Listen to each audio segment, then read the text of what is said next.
revolutions are the locomotives of history, meaning it has actually only been the revolutions and revolts and movements throughout the different ages, periods, and epochs of the world that has brought about all these changes, transformations, and the newness of character, significance, morality, and everything else that we now experience, feel, and go through is the consequence of some kind of revolution or another, and obviously the sacrifices and compromises made by our ancestors and descendants made all these differences and changes possible in the present.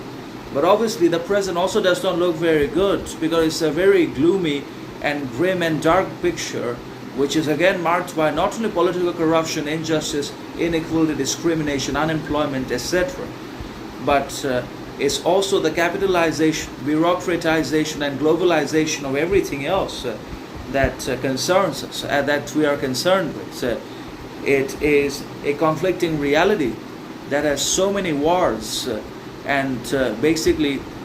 hostilities about itself, and that is going on within it,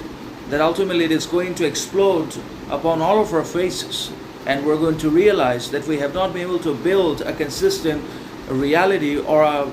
present or perseverance, persistence, and a present that has character, identity, significance, stability, peace, independence about it, that is free from all wars, conflicts, hostilities, capitalism, bureaucracy, globalism, Marxism, and the many other dangerous ideas, ideologies, and philosophies as well. But when it comes to the changes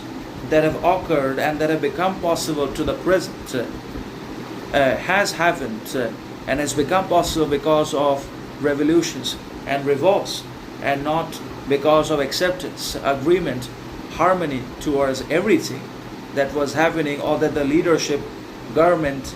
and policymakers said at that moment, but it's the result of defiance, disobedience, and adamant attitude and revolution that makes everything possible, that is significant, moral, sovereign in itself. So if we're experiencing certain changes, if we are free now from the British rule, then that is also the consequence of constant revolutions and movements initiated by a certain people